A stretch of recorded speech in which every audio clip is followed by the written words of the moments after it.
Welcome back to Stream Stadium for our second episode regarding ownership of football clubs, the connection between the fans and the board.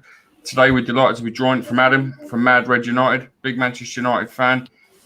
I don't know how they've got anything to moan about with a career and the history of them lot, Red. You know, we ain't had nothing, and there's Man United fans up in arms. Adam, how you doing, mate? Nice to meet you. I'm all right. Cheers for having us on, boys. It's you pretty much nailed it there when it comes down to this.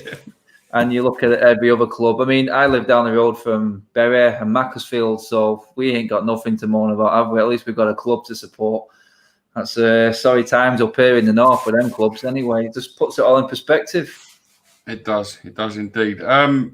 You must have seen some big changes over the years with United, with obviously the success, with ownership, with how things are now, the fans, the split, the FC Man United club, whatever, or FC Manchester, whatever they're called. Where's it all gone wrong for Manchester United? It can't just be not winning.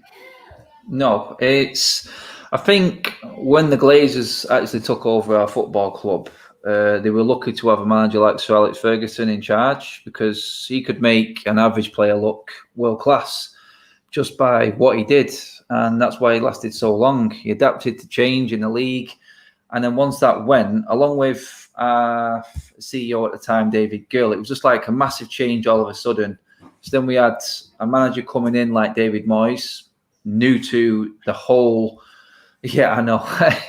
You love that name, boys, I know. So I'm going to rub it in a little bit on that. But yeah, David Moyes belongs at a club like Everton back in the day. Nowhere near Everton that are in the league now. But for me, David Moyes coming in alongside Ed Woodward, two men who had known and was just learning their trade at Champions of England. It just went completely wrong there. I think that them two men coming in the positions that they came in at our football club set us back about 5 years instantly, because they tried to change the whole mentality of the football club. I look at big clubs because we've rubbed noses with the best clubs in the world.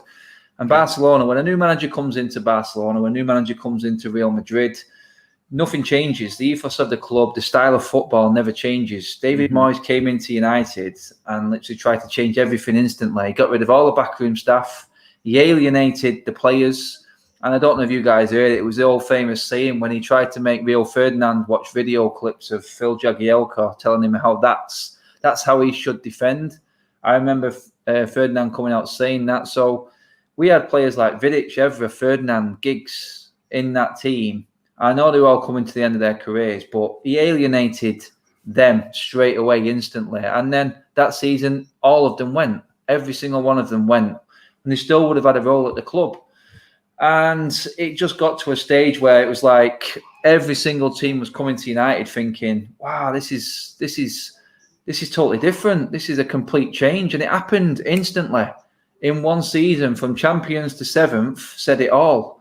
And that was the exact time when things started to go wrong, because then the season after, we bring in the likes of Van Gaal, and then all of a sudden we tried to start buying our way out of the issue that we'd set ourselves. The structure went, there's no transfer policy, it was just knee-jerk reaction buy, and we bought every player under the sun.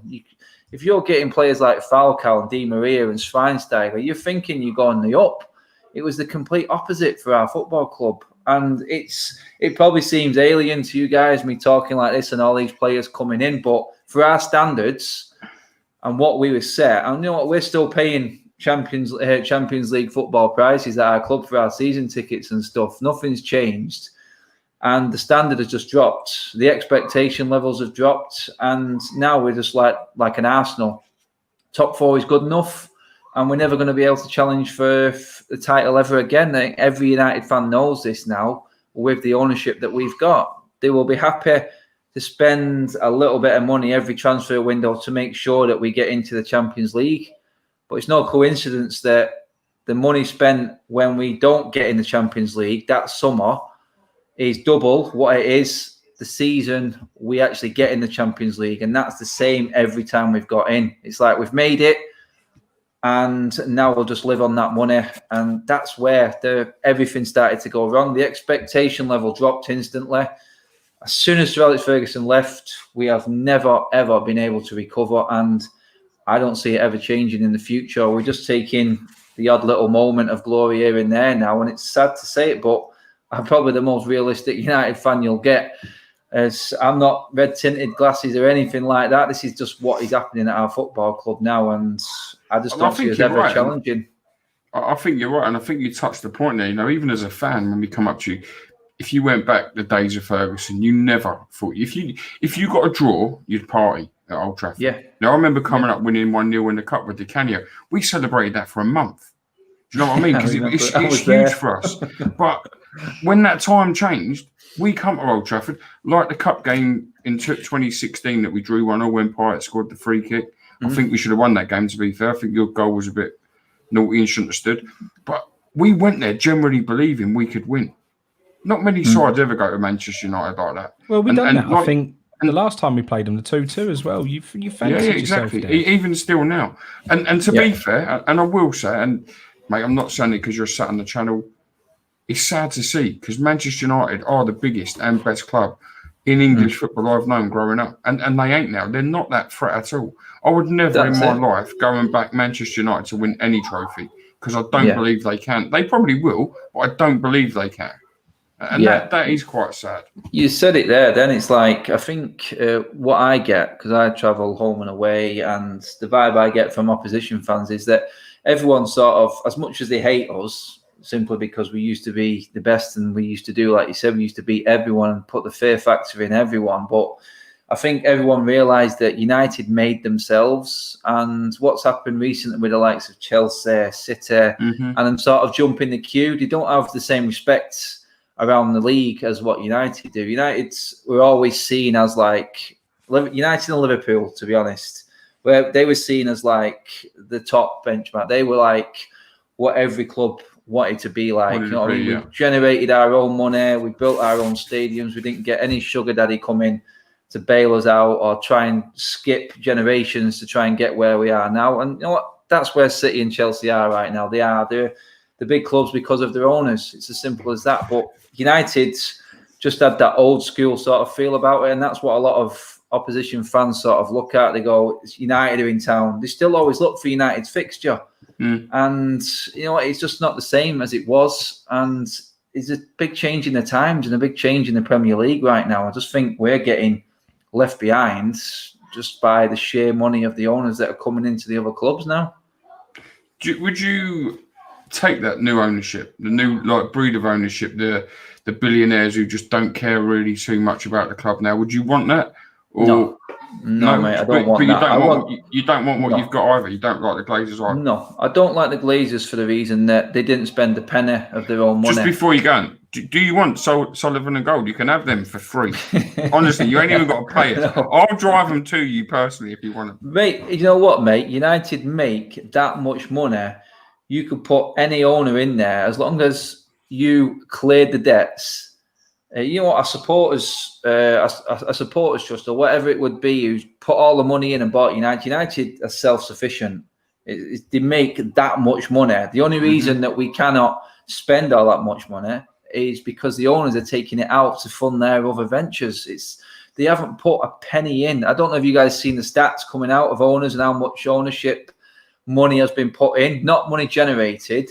But we are bottom of the league. They have actually taken nearly 100 million out of us. But it's the bonuses they pay the directors, the money that they take out. And as long as the shareholders are happy, then they don't really bother. They're not bothered about Man United. But United would pay their own way. If United didn't have the debt and the interest that Glazer debt hampers us with, we could spend 200 or 300 million a summer. The figures are there. The figures take show out interest today. Is that how they take the money out? Yeah, the Glazers.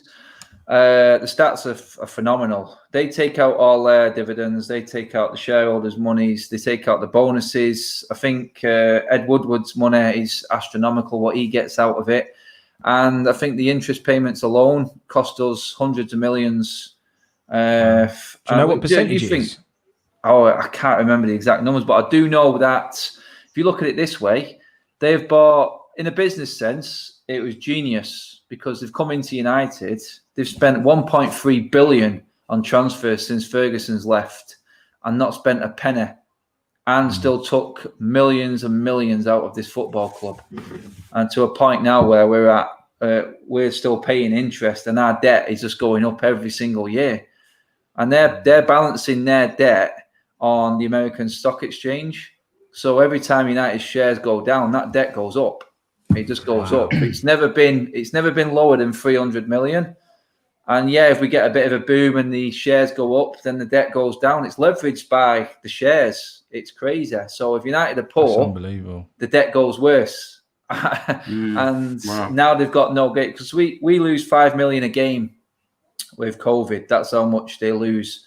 So we've got the bailout. I know they've taken that. That's like a revolving credit facility of about 150 million.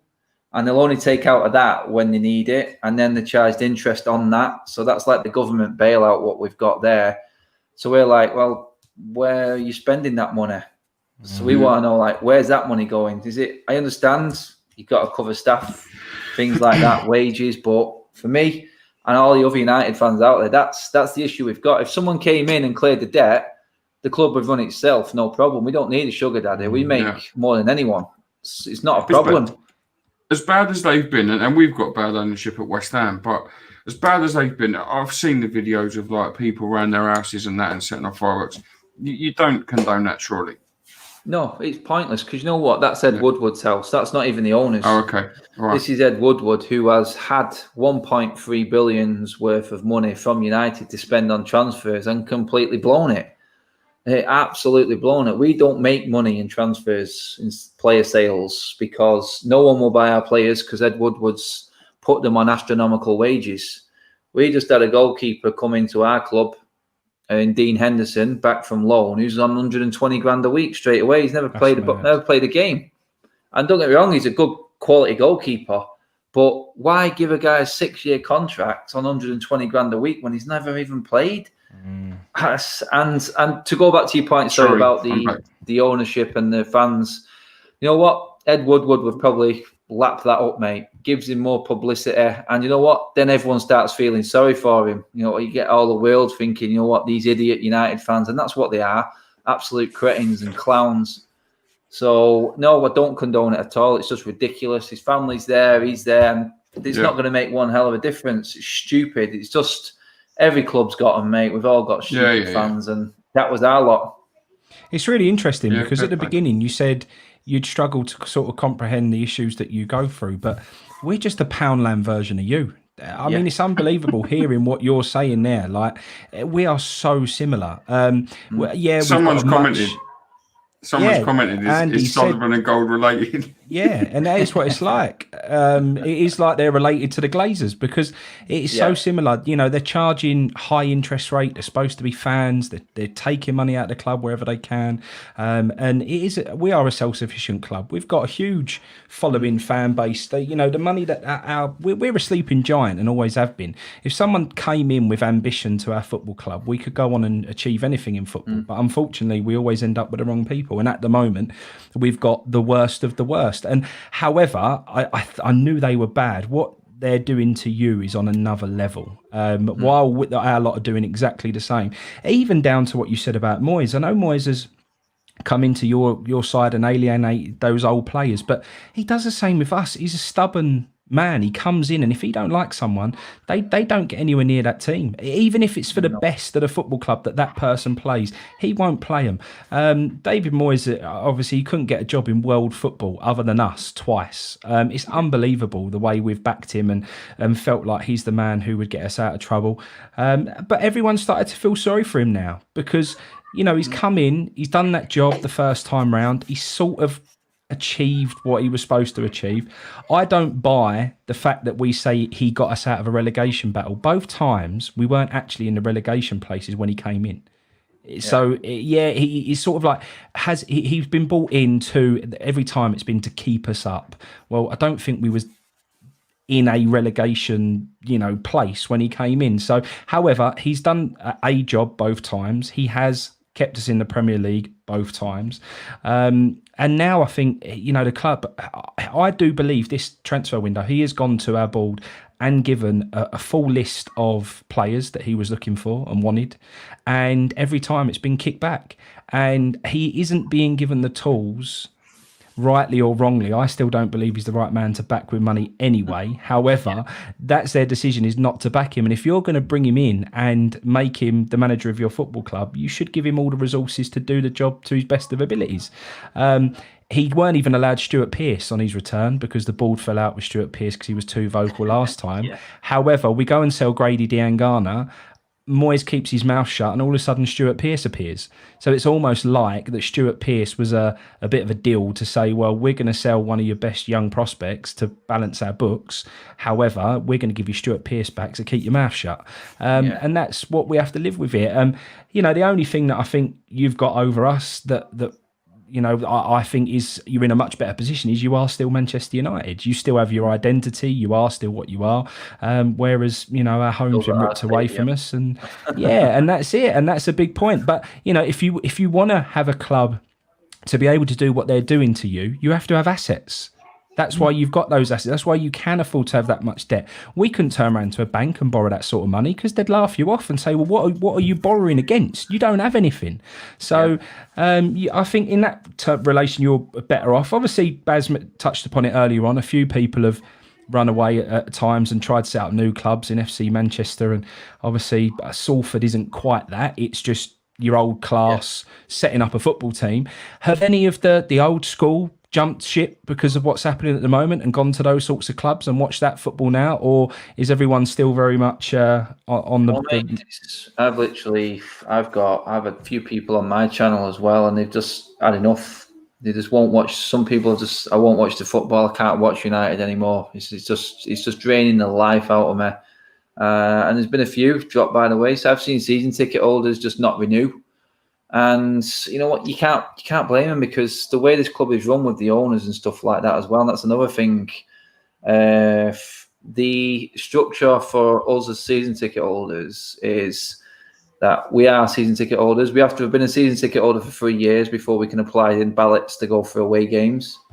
Yet the priority goes to executive season ticket holders through away tickets. Can you believe that? So if you spend 2,000 or 3,000 a year feeding the Glazers and Ed Woodward, then you get priority in a ballot for an away game. Wow. All them guys then do is come to us real fans and start ripping our asses out for the price, selling them at 200 or 300 quid for an away game, and then paying for their season tickets. So even the fans are using United as a business. It's stupidly scary. There's no structure to it at all.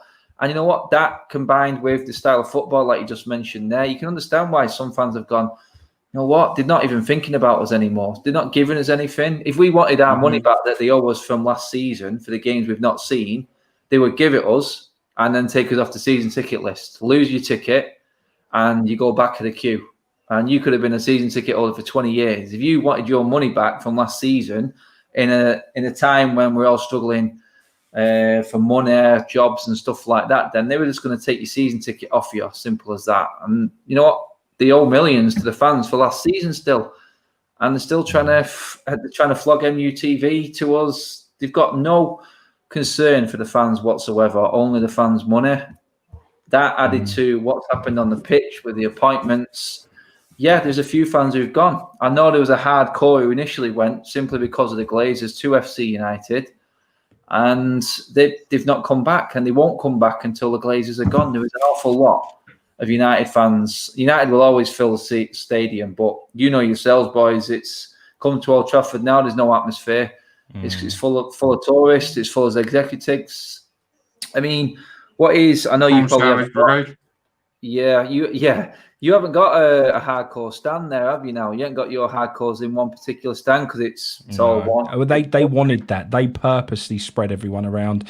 Baz used to be in a certain part of the ground. He got moved. They don't want that. They want the tourists. They want the people who are going to go in the club shop, buy a shirt as a bit of a day out, a memento. That's what they look for. That they don't want. I mean, we had all that problems at the beginning when people were standing and they made this big thing about we couldn't increase our capacity if you were standing standing up. They were chucking people out and banning them for nothing. And that was just to rid the type of person they no longer wanted at West Ham United. Disgusting what they've done. Yeah, I mean, everyone knows Old Trafford's famous for the Stretford end. We've got an executive section right in the middle of the Stretford end. Oh, really? Right in the middle. And there's about 2,000 seats, smack bang, perfectly right in the middle of it. And I'm like, that says everything you need to know about where the ownership of this club is going, because that used to be where everything went down. That used to be the atmosphere. And now where did they put the stage stand in now? Was that in that stand or different? It's going round, I think, if I'm right. We've been granted permission to open up safe standing, so I think it's going round above the tunnel, that area there. That used to be the family stand. So I had a couple of season tickets there when I started taking my my lad when he was 5. So we went there, but now the whole family stand has been moved to the north stand, which is Prawn Brigade, big time up there. And now they brought like the hardcore, whatever you want to call it. They tried to call themselves the Red Army, but it's not. It's just a singing section. That's what I call them. They don't like it, but it is what it is. They're just boisterous and they'll just sing all game. And to the credit, they are noisy. They do, but they're just there singing. Some of them are not even watching the game. It's just making noise. That's all it is. And going now above the tunnel and spreading around sort of Stretford End area. So, yeah, they just will never take them executive seats away. And while they're there earning money, we're never going to see the real fans back, I don't think. Even if the Glazers go, I think it will be a struggle to get the real hardcore fans back, because they're just fed up of how corporate football works. How close is... Sorry, Frank, go on. Go on, mate. No, go on. How close is the ownership with the fans? Is there any, there's no fan groups, nothing whatsoever? They don't come to any games, mate. They're a silent owner. Ed Woodward takes all the flack for him. Then Ollie takes the flack for Ed Woodward. It's just like a conveyor belt down, passed from job role to then deal with the press and the questions. But no, you'll never see the Glazers at Old Trafford. The last time we seen him was one of the cup finals, and that was it. They just don't bother coming anymore. I know they can't now because of everything going on, but it's been years since we've seen them. There's no relation. They had one interview on MUTV when they first took over. That's it. Was they there for Ferguson's last year? Yes, there was. How long was he there under them? Well, if you think Ferguson had a few years under the Glazers, and he always backs them. That was the problem. Right. That's what I was going to ask. Is that the reasoning for Gambit? Yeah, he backed him because he was always asked questions about the money. And that's where Ferguson came out with the famous comment, there's no value in the market. He was backing the Glazers at that point. So, like I said, if it weren't for the Glazers, then we'd have been... If it weren't for Ferguson, the Glazers would have been wanted out years and years ago. Ferguson's genius made the Glazers a ton of money. Absolute shed load of money. Why did Ferguson back him if he wanted the best for Manchester United? Why did he side with him like that? He was convinced that he could make the players that were at the club work, and you know what he did until his last game. He was still winning. And when he needed a player, he sort of got that one player off them that sort of just kept everything quiet. So it was like Van Persie came in. It was like bang, he got him Van Persie. But we never spent anywhere near what we could have spent under Ferguson. Ferguson always, you know how he works. He always liked to bring in the youth players. He always liked to develop players, make players better, and he did exactly that. And he was, in a lot of United fans' eyes, one of the biggest problems, because he left United just when he was ready for changing the team again, because he used to do it. He used to change the team, move on to his next batch. He had the early 90s team, then he went to the Champions League team, then the 2008 Champions League winning team. He always had a series of teams, and he was just about to start the next one, and then he left. And then David Moyes came in and just could not handle what was coming. And that's what it is. Ferguson was part of the problem, as bad as it is, in terms of the Glazers, because he did solely, and he always backs the Glazers. He said they were good for the club. But does he still say that now? You don't get an interview from Ferguson now. He won't say anything now. Obviously, health reasons and all, but don't get me wrong, I'll never say anything bad against Sir Alex Ferguson, but one thing he did do was back the Glazers constantly. Yeah. Man, and it's sad, as I said earlier on, it's sad to see because the stature of what Manchester United were. They've still got it, but obviously just now without the success and I suppose threat's the right word. I don't see Man United as the threat that they always were. And how ownership of football club can change that is mad. And I mean, Lee Chappie's in the link from Leicester, and I look at the ownership they've got. They're not people that are the richest in the world and want to be spoken by that. But what a great run football club. Superbly run. Do you feel sorry from top to bottom? Do you feel sorry for Ole Gunnar Solskjaer at the moment, or is he just the wrong man? Could he do the right job if he was backed more? What's your feelings around him? Yeah, there is an element with all United fans. There's a big split divide for the fan base at the moment with Ole. I look at it on a realist sort of look. I mean, realistically, we know Ole isn't going to win as a league title. Not many probably would under the ownership, to be honest. So you could say that Ole's taken us as far as he can, third in the league. We ain't getting past City and Liverpool anytime soon, not with this ownership and structure. But you do have an element of that. You do feel sorry for him a little bit because we know he's given his list of players. And Van Gaal recently said it. He says, for a club that turns over so much money, he finds it amazing how we don't end up getting our number one targets. It's always the second and third choice. Came out publicly and said it. And Ole's interview today just earmarks that exact statement from Van Gaal. It was just like, he just looked defeated today. It was like, we know nothing's going to happen in this window. Something might, but it's nowhere near on the scale we needed to go to the next level.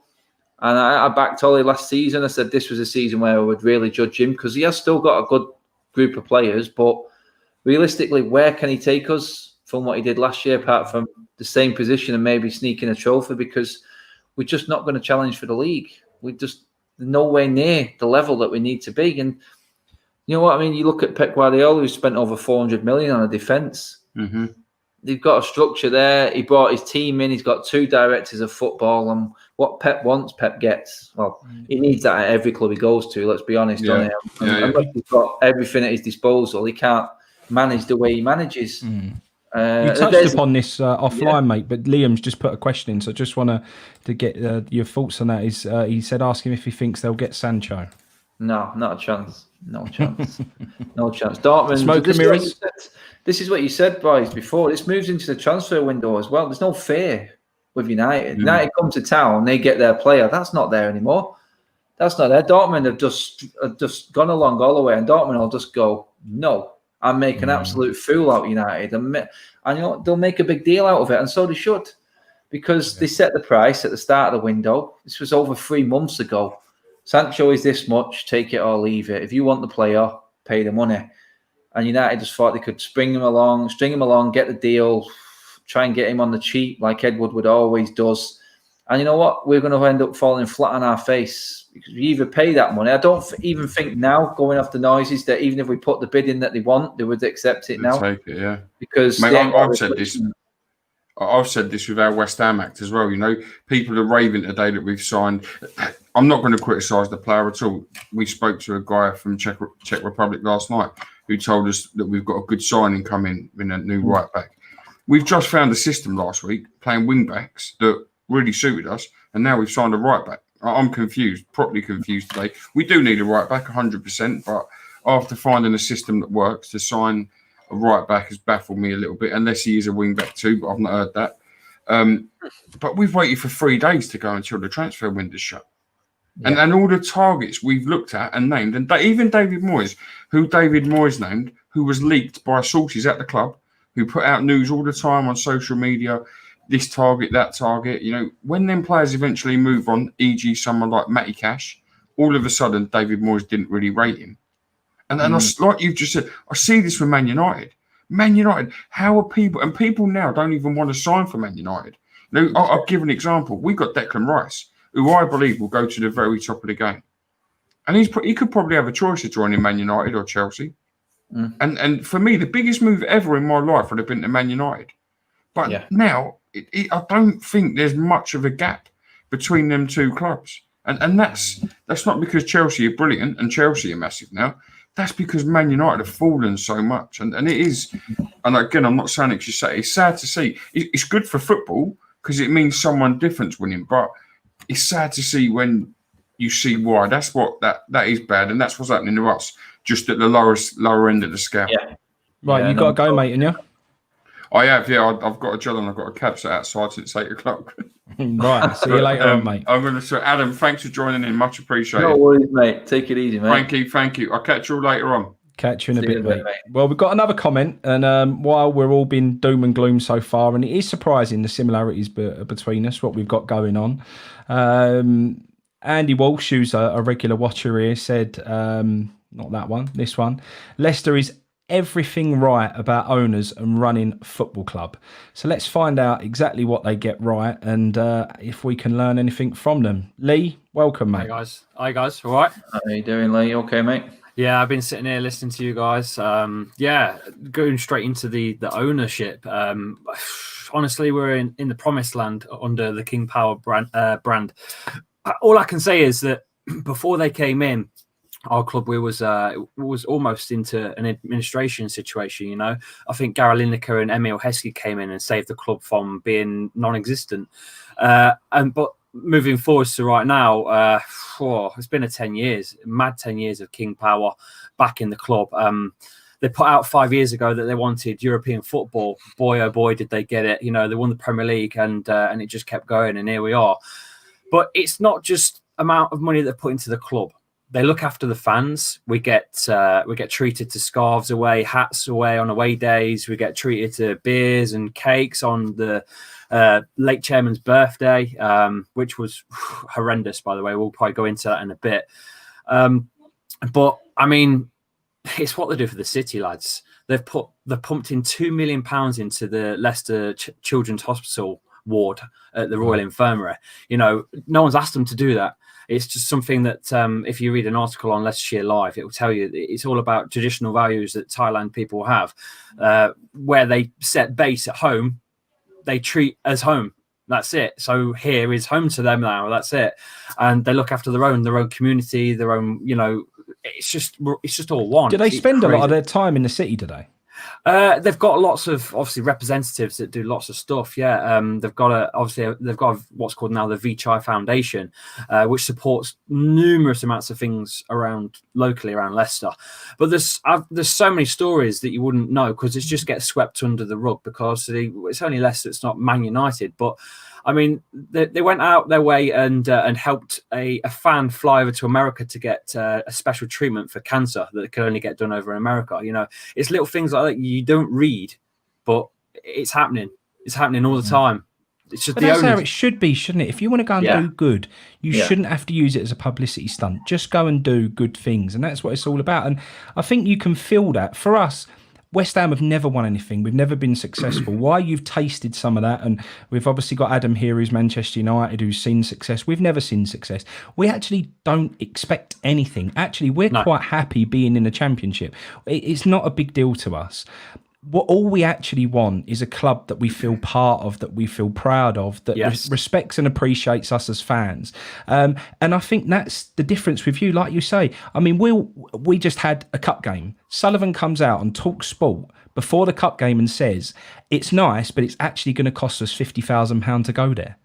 That's what our chairman says. It's going to cost. He's moaning on Talk Sport that it's going to cost him 50 grand to take the players to play that cup game. To us as fans, we'll give anything just for a tiny little cup run. That would be that is what that's the glory that we would love. That's big enough for us. So we don't ask a lot. We're not sitting here expecting Champions League or European football. We're generally not. But a nice cup run every now and then would do. And when you got your chairman coming out and actually moaning about it, saying it's going to cost him 50 grand, I mean, that's why we get so upset.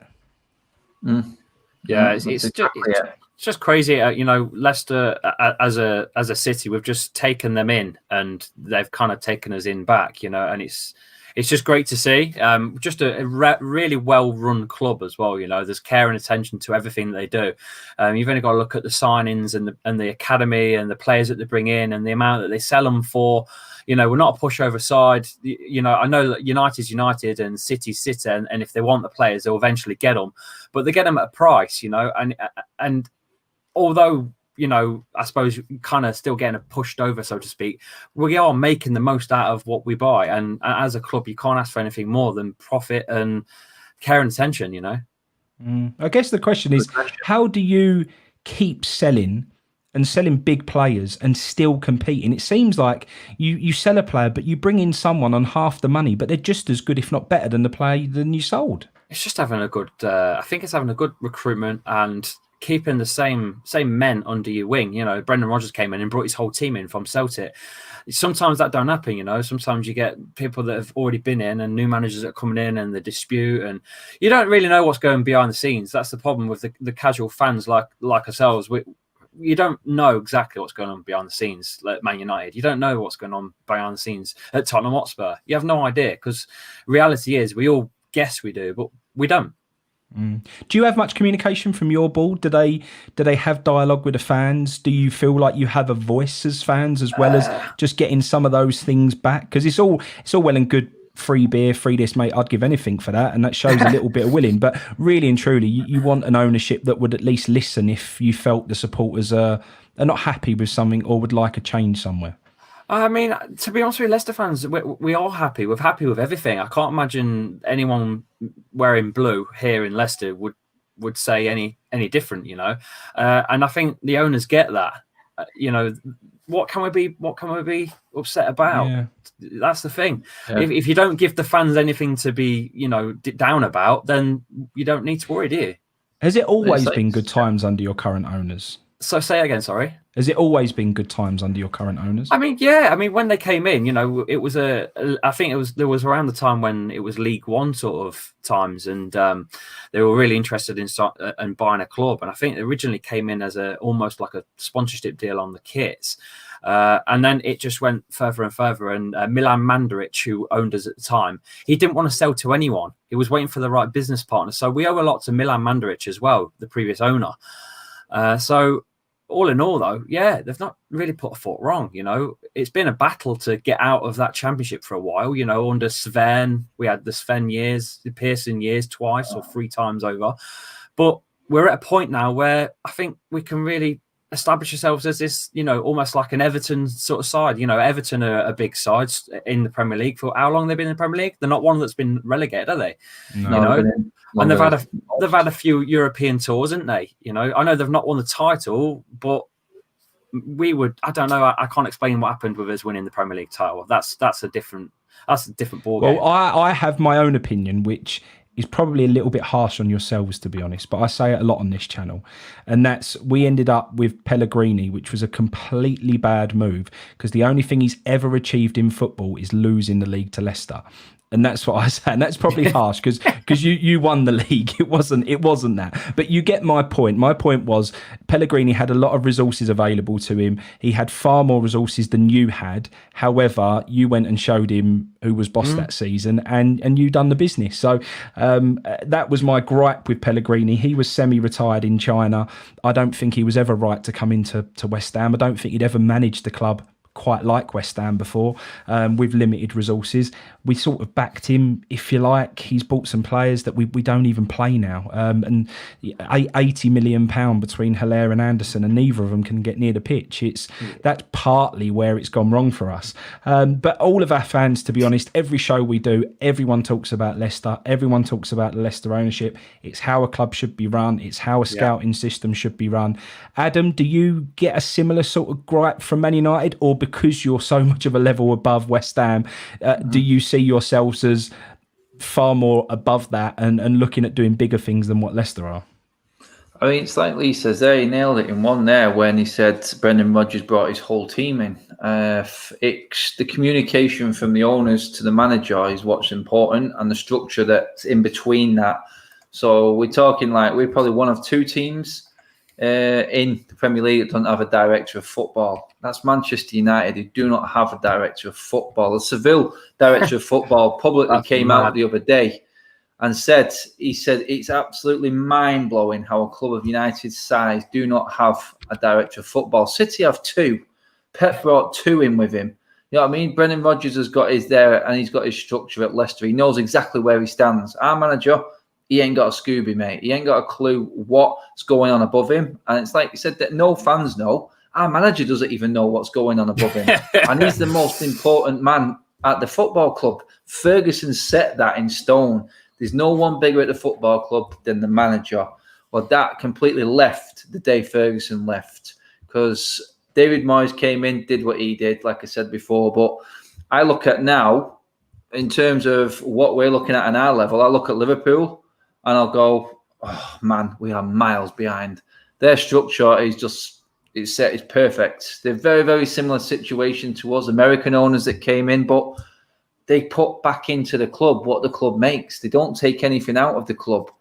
And this is the biggest issue that United fans have, the fact that everything we make doesn't go back into the club. Everything that we've made, yeah, we may spend it big on a transfer here or there, but that's something that we could do every single year if we wanted. So why not put it into redeveloping Old Trafford? Why not give something back to the fans, like you said? You know, put some money into where it actually all started.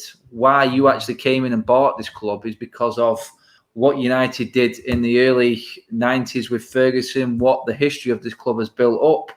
That's just been completely forgotten, and it's just being run like a business. Like I said about the executive season ticket holders getting priority to away tickets, that says everything you need to know about what our owners think about this football club.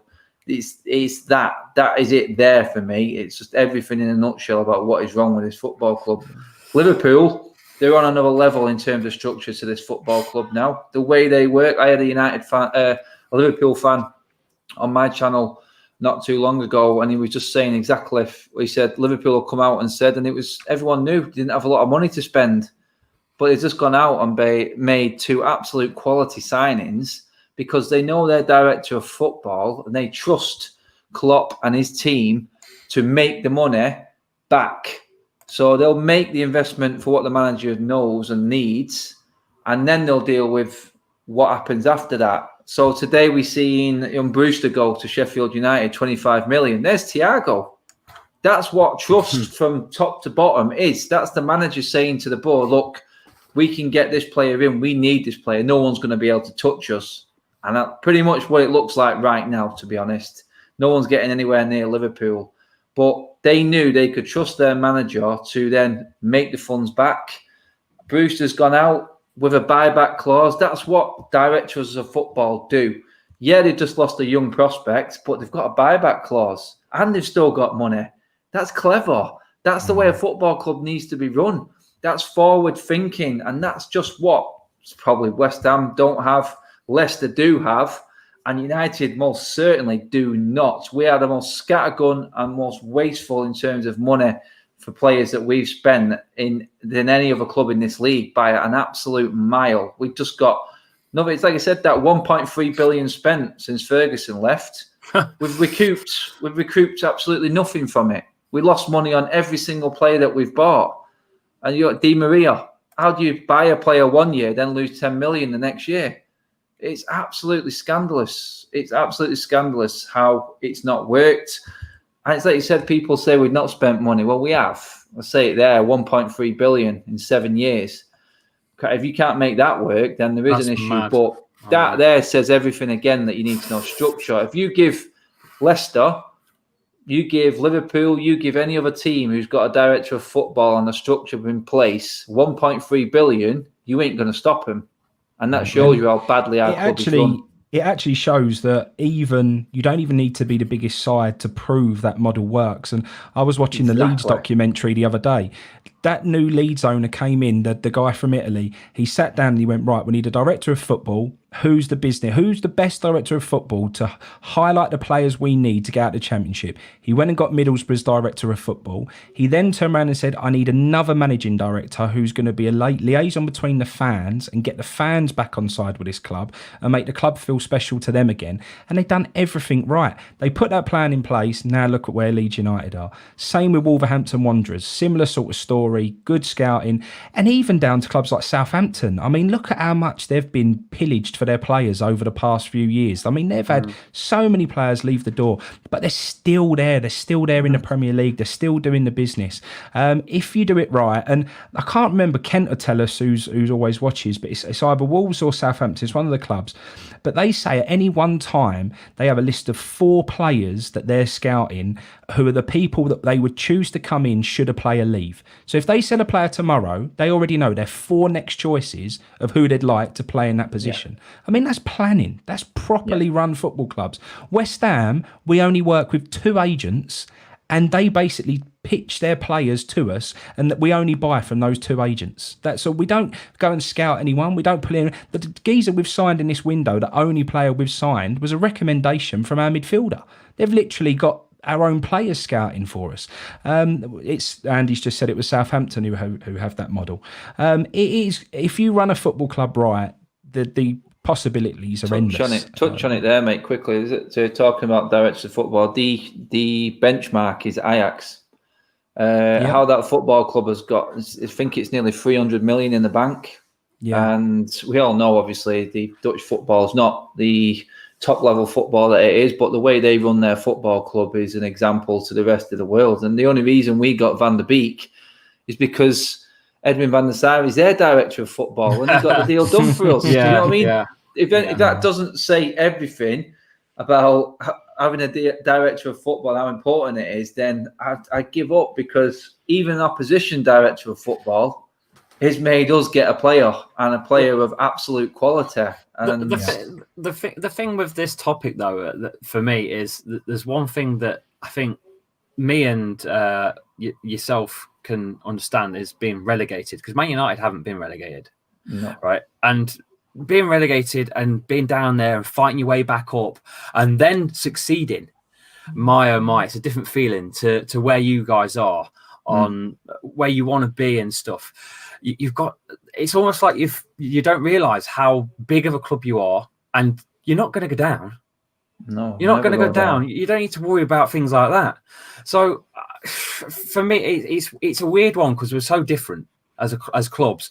Like Leicester, I feel like a few players could get bought off of us here, there, and everywhere. Things could go wrong, and we could go down. You guys don't seem to ever go down. So no, it won't happen. They won't let it, because there's too much money involved. That's what I mean. I feel like almost you're invincible to go down. Liverpool, yourselves, Chelsea, even Tottenham Hotspur.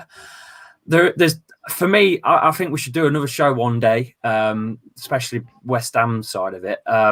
Is like a Premier League bias show, because I really feel like there is a Premier League bias towards the big clubs. That's something else that I really would love to talk about one day. Yeah, because they never go down, and I don't think they will, because the Premier League needs money. Yeah, and I guess for Man United, where's the money coming from? The biggest viewership around the world. You are right. For Man United, not getting into Europe is like going down for you, isn't it? It's the same thing. Like that's what it's like for you. Our relegation and West Ham flirting with the relegation zone. It's when you don't get into Europe. That's your relegation, really. That's it. It's exactly that, because you touched on it then, Lee, and the prime example of that would be Barcelona and Real Madrid in Spain, and how selfish they was with Messi leaving the league. I mean, Messi and Ronaldo leaving the Spanish La Liga would be catastrophic, absolutely catastrophic. And you know what? You can bring UEFA and FIFA into this as well. They're exactly the same, and as much to play a part in what you would say is like the big club mentality, because it is without them. The money doesn't come in for them. It really doesn't. It's like if anyone came into the show now and said, "What's the biggest game out of Leicester, West Ham, and United?" It'd be United against either one. Yes. No one would pick West Ham or Leicester, would there? No one would want to watch that. You know what I mean? And it's just what it is. I mean, yeah, we like I said before, I've probably earned the right more than what Chelsea and City have to be at the top table. We generated we built from but a bombed football stadium in World War II. And we just built ourselves back up again through history. And I think we, as United fans, feel like we have got a history that sort of stands us there, like we deserve to be there in terms of what we've generated and the money we make. The problem we've got is that these new sugar daddy owners have come in and they're trying to jump in on what you said there in terms of the bias. They're trying to get a piece of that and trying to get into it. That's what they actually think now. And then for the City fans to, I wouldn't say the amount of disrespect they have got all of a sudden for UEFA, and UEFA are no angels, believe me. I'm not going to back them up as an organisation. That's another show. That's another show. That's another one. But the disrespect that they have and the right they feel that they have to disrespect a competition that they've only just come into, that even that grinds on me a little bit. And it's like, this is the problem. You've got that issue there, the big club mentality, and then you've got teams trying to get to that level is so corrupt, and I think Newcastle are probably the biggest team that feel hard done by with that at the moment, because I think they feel that the takeover's not being allowed because they don't want them pushing into that top six of Premier League football and upsetting the balance of how it is now. Exactly that. Because the City owners were looking at Newcastle first, and the only reason they wanted to go for City was to topple United. There's no rivals in Newcastle. The biggest team in world football, the country, is Manchester United. So who do we want to flex our financial muscles at and try and overtake? It was United, because Newcastle was going to be done. They were going to be the ones that took it. And you know what? If there's a city that deserves it, it's them. Because they have got an amazing setup. Fans, and their fans are unreal. Best football club going in terms of away days. That's one place I love going. Good place for a good bit of sauce as well. It really is my best away day. Love it here. When do you get a stadium that big in the middle of a city centre? It's like you fall out of the stadium onto a nightclub. Unbelievable. It's brilliant, isn't it? That is so good. Well, I'm going to be a little bit selfish now, Adam, because I just want to get Lee's opinion on Sunday. And obviously you probably didn't have any fears of playing us until Saturday. And obviously the Wolves game, we massively seemed to pull a performance out of nowhere with a new system and a new way of setting up. And what we probably did a number on Wolves. Has that given you any more concerns than you might have had? Or are you still very confident that you'll not have anything to worry about with West Ham on Sunday? Yeah, I mean, well, look at this. I'll put this up for you. Hang on. There you go. There's the squad that beat Man City 5-2. No Ndidi there. That is the same squad, and I think that's what we'll have, because there's still no Ndidi because he's injured for I think probably for another maybe 10 weeks because he's had surgery on his groin. So you've got Mendy as a holding role in the middle, playing with practically wing backs, like 5 at the back, but you kind of got Justin and Castagna going right up the wings, with Harvey Barnes acting as a striker, and it worked really well with Vardy, to be fair. And Dennis Pratt and Tielemans, the Belgium duo in the middle, working with Castan, who's obviously a Belgium international himself. It's worked wonders so far since he's come in. And I can see a kind of probably Brendan playing the same side, to be honest. So no, I'm not particularly worried, to be honest. The only man that scares me is Antonio. I absolutely love him. And if we could sign a player as a striker, because we need someone up top, because I don't think Iheanacho's worth 25 million when he came in, and he's just not shown enough for me. Yeah, I'd love to sign Antonio. He works hard. He's strong. He does work hard. His work rate's unreal. I don't know. You can give me more insight, but I think he's without a shadow of a doubt our hardest working player. He is a real nightmare to play against because his strength is unbelievable. He's like a bulldozer. However, a lot of our fans at the moment would argue he is better as a right winger than he is as a striker. Really? Because his technical ability is massively lacking, and he doesn't have a football brain. If you give him a ball and say run at someone, he's head down and he'll run, and he's a nuisance and he's a pest. If you ask him to beat an offside trap or know when to drop deep or when to play on someone's shoulder or whatever, and when he bombs through, I mean, if you put him through one-on-one, when Arnautovic used to get one-on-one, it was a goal, and you'd know it was a goal. Antonio goes through, and you just almost sort of close your eyes for a second, and then hope that the ball hits the back of the net. He isn't really a centre forward. If you played him alongside someone else there, which we never do, we play him as a lone striker there, he has got a lot to offer, and he scored that 4 goals back against Norwich at last season. Mate, I don't think you'll ever see that again, and it will take him a long time to score another 4 goals, I feel. And a lot of our players, and Kent's just summed it up, he's an instinct player. If Antonio is bombing into the box and a ball comes in from out wide, he'll get something on it. And if it goes in the goal, fantastic. If you give him time in front of goal to think about whether he should play it to the keeper's right, left, whatever, then that's when he makes the mistakes, and he makes some terrible mistakes. And a lot of players are calling for Haller at the moment and saying that maybe Antonio should move out wide again and Haller up top. But Haller's just been so lazy for us of late, however, he's been playing in the cup games and he's been scoring for fun. And I know it's not the same level when they were lower league sides, but you still got to put the ball in the back of the net. So a lot of players, a lot of fans are asking for Haller to start on Sunday. He probably does deserve a chance, but I don't think you'll get that. Moyes knows one thing. He knows one way. It will be exactly the same side that played against Wolves. The only change that might come is Soufal, who's come in yesterday from the Czech League. He might start at right back. But other than that, it will be the same story. Bowen is looking probably our biggest threat at the moment. He's probably the player you got to worry about most. Bowen is looking really warm at the moment. Other than that, I just don't think we've got enough to hurt you. I looked at that side there, and I just think your defence is going to be too much for us, and I don't think we'll do too much damage, to be honest. And that is the side that I think Brendan will play. I can't see any different. I mean, Ricardo Pereira is out still for another 2 to 3 weeks, so I think that will be it. That is your side there. I can't imagine. But this is the thing. On paper, I don't look at that and go, "No, I'm that worried." But however, we know that when you play fantastic. So it's obviously you've got a manager there who gets the best out of those players. Yeah, Harvey Barnes just been called up for England as well, and he deserves that. Actually. Yeah, he does deserve that. He's a cracking player. I think James Maddison as well might actually finally get a full 90 minutes. Even I don't know. We'll see, because he's been injured, carrying some sort of injury for a long time. So that's the problem with Leicester. It's how fit we can stay for the whole season. We've got Europa League now, which was obviously announced today as well, the draw, the group and stuff. So it's been a big day of news for Leicester, to be honest, with a new announced player as well. Wesley Fofana from he's only 19. We was looking at him, weren't we? We was heavily linked. Well, ex-manager Claude Puel, I think, is the one that's helped budge that towards Leicester, I think.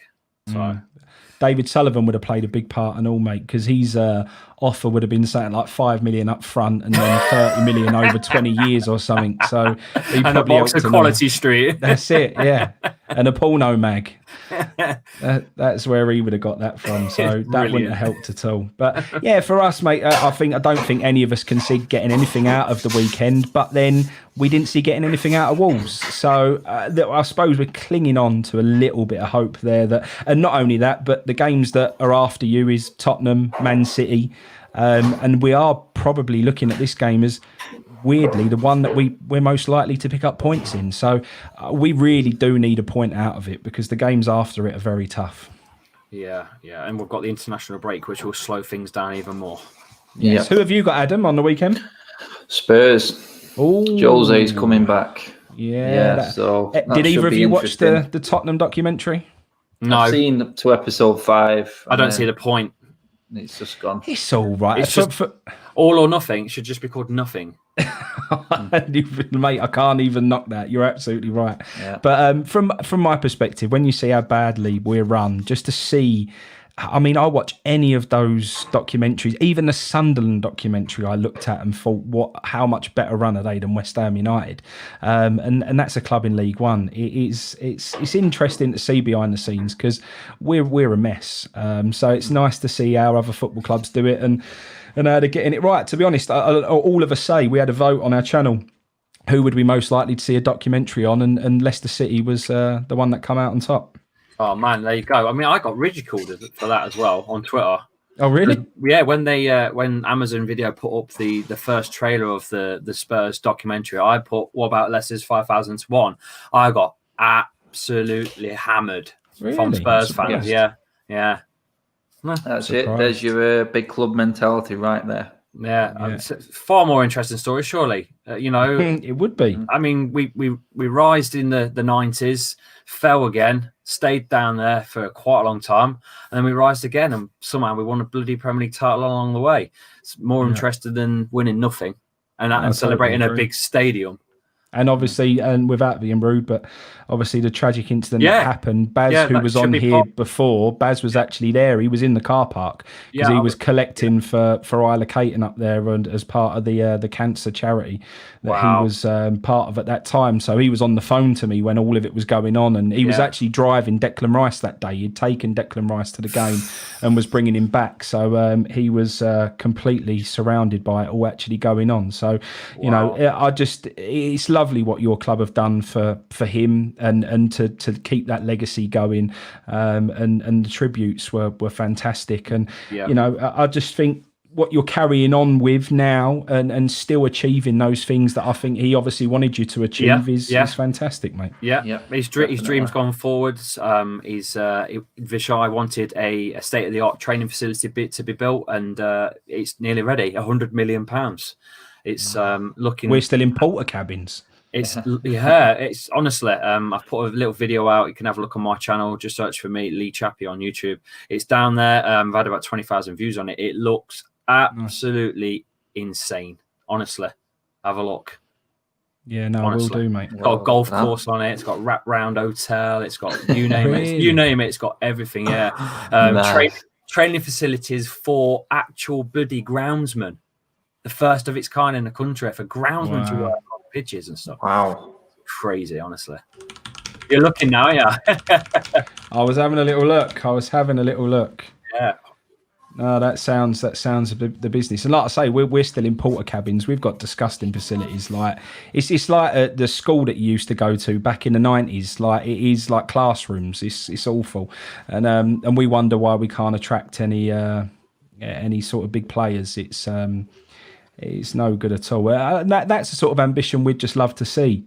Just build a proper, just build a club that you can be proud of. And you've certainly done that, mate. So I'm proud of what our club achieved so far. And it's just a ride. Leicester, being a Leicester fan, is just a roller coaster of a ride. Yeah, it really is. I enjoy it. I couldn't imagine supporting anyone else. You know. What's your prediction for Sunday, mate? What do you think the score will be? I think I don't want to be nasty because I'm on. No, be honest. We're all about honesty here, mate. I think with the way that we've been, I think we're going to run away with it for about 3-0 again. I just feel like very confident at the minute. Just very confident. It's not knocking you guys. I just feel like we're very, very good at the minute. I think a few of our people have said in here, I think teams that set up and are as organised as you, we struggle with. So I don't think we'll threaten too much. And our defence is leaky, mate. It's, we've got some real problems at the back. So with your firepower and with Vardy, and I just think the writing's on the wall. But we have a habit of surprising people, mate. When you least expect West Ham to get a win, we pop up and get a result. So you never know. Never know. Irons. Well, cheers, chaps. I really do appreciate both of your time this evening. It's been superb, and love to get you back on in the future before the Man United game, Adam, if you're there. Yeah. And Lee, we'll do it likewise. Perfect, mate. Lee, we'll do a post review on our channel. If you wanted to jump back in and do that, then that'd be amazing. If you guys want to see my live reactions if we do lose, you can hop on my channel. We're doing a live. Absolutely, mate. It's the layout, actually, as you can see. It looks really smart, mate. It looks really good. Good. Quality. Right. Cheers, chaps. Thank you very much. See you later, guys. See you later, mate. See you later, mate. Bye.